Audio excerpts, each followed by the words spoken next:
Shalom. I am Rabbi Nathan Davidovich, speaking to you on behalf of the webyeshiva.org, speaking to you from Efrat, Israel. We're coming upon the holiday of Shavuot, which starts this coming week. I want to talk about this holiday, the time we receive the Torah, and what we need to do in order to receive the Torah anew. And the basis upon which God gave us the Torah, gave the Jewish people the Torah, was the unity of the people of Israel. Before the Torah is given, when we camped at Mount Sinai, it says in the Torah, Vayichan sham neged hahar, the people camped there next to the mountain. And the word Vayichan in Hebrew is a singular word, not a plural. We're talking about all the people of Israel were right there, people that left Egypt, and it's talking about a singular. So Rashi says what that means is Lev Echad, Ish Echad, one person. They were like one person, one heart. That's what we need, unity of the people. That's how we receive the Torah.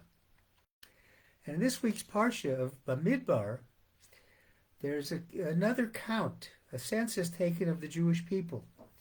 And in the midst of this census, the Torah counts the divisions of the Levi's family. And it says there were in the family of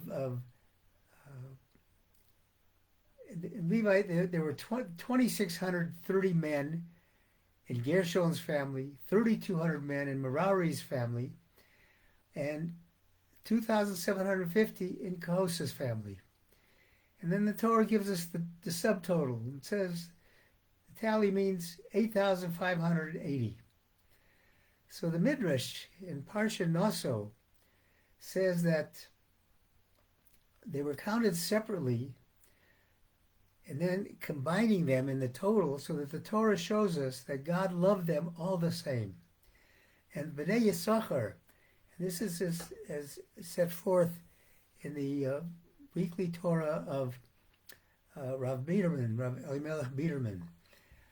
He points to the B'nai Yisachar, who says that the different services that each of these tribes of the Leviim did were different than the others. Some were greater than the others. He says, for example, the tribe of Kahas carried the Aron Kodesh, the Holy Ark, and the Gershon, and the service of Gershon was to carry the wooden walls. The other one carried the curtains of the tabernacle. And you might think that, well, gee, the one who's carrying the ark is more important. No, Hashem teaches us that all of them together count because they're in equal importance to Hashem. They're equal importance to God. We too are all in equal importance to God. And this message teaches us that to receive the Torah, we cannot be jealous of our fellow Jew or our fellow human being. Rav Biderman brings a beautiful story that really exemplifies the story of jealousy and why we shouldn't be jealous. And he talks about Reb Shimshon Wertheimer, a blessed memory, who was a scholar and a close confidant of the Emperor of Austria. And they would have conversations all the time, and the Emperor once asked him, why is it that Jews are persecuted more than all the other nations? And Reb Shimshon replied, they're being punished because they hate their fellow man and they're jealous of one another. The emperor refused to accept that explanation. He told Reb Shimshon, he says, I'm giving you 3 days to think over this answer. This is not a satisfactory answer. If you don't give me a better answer, I'm going to expel every Jew from Vienna. So that night, Shimshon was trying to figure out what to do, and he had a dream. And in the dream, he was told, don't do anything. What you spoke was correct. And he says, pretty soon, the emperor will recognize that what you've spoken is the truth. It was the beginning of winter and it was hunting season. So the emperor went out hunting with a group of his officials into the forest to hunt for game. And after a few hours, some of the officers went home, and the emperor and the rest of the crew remained in the forest. And some time passed, and it was almost dark when the other officials decided it was time to return home. They called out for the emperor, but they didn't see him. So they thought he must have left earlier with the other officials. So they left the forest. But the emperor was still in the forest. He was so deeply involved in his hobby of hunting, he didn't hear them call him. And when he became dark, started to get dark, he called for his officials. Nobody came. And then he understood what happened, that everybody left without him. So he's wandering in the dark. Didn't know where to go until he came to a river. He saw on the river there were a bunch of lights. So he figured that there was a village over there. So he had no choice but to take off his royal clothing, leaving his horse behind, and swim across the river. And he got across the river into this village, and he started knocking on one door after another. And of course, he didn't look like a king, he looked like a vagabond. And nobody would open the door for him. Some residents shouted, "Demon, go away!" And they locked the door on him. And he was cold and exhausted. He decided to look for a mezuzah that you find in Jewish homes because he knows that the Jews are a compassionate people. He said, they'll open the doors for me. And sure enough, he sees a mezuzah on a door, and he goes and knocks on the door, and he was invited in. The Jewish couple gave him a warm meal, and they put a fur coat on him so he could warm himself up. He didn't tell them that he was the king of Austria. They didn't recognize him. He didn't tell them because he figured nobody would believe that the king is looking like this. In fact, the wife thought he was a thief and said, "You got to watch him. He's going to steal your fur coat and everything else." And the husband said, "No, he's a guest in our house. We're going to treat him properly." And so they fed him, gave him a place to eat. In the morning, the emperor asks, "How far is Vienna from here and how much does it cost?" So the host replied, "I can take you there for this sum of money, 4 40s, which was a currency." And the emperor agreed to the price, and he asked if he could wear the fur coat during the drive because he was cold. And the wife whispered to the husband, "Don't do it. He's going to rob you on the way. He's going to kill you. He's going to take your coat. Don't do it." And the Jew said, "No, I'm not worried about him." So he drove to Vienna, and then the Jew says, "Where do you want to get off?" And he says, "I want to go to the palace." He said, I can't go there without permission of the emperor. We can get arrested." So his passenger said, "Don't worry, I'm allowed to go there."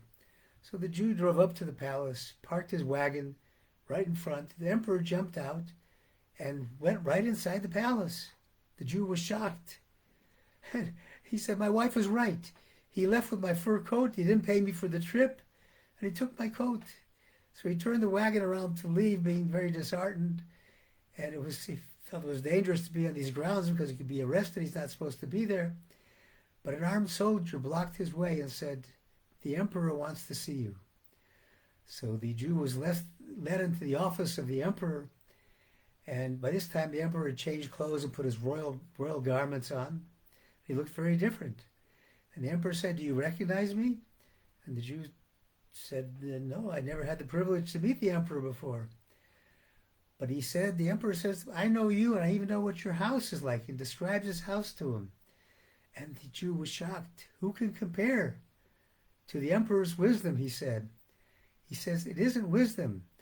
I'm the person you saved last night. I didn't tell you I'm the king of Austria because I knew you wouldn't believe me, but I tell the truth. I'm the king of Austria. I want to reward you.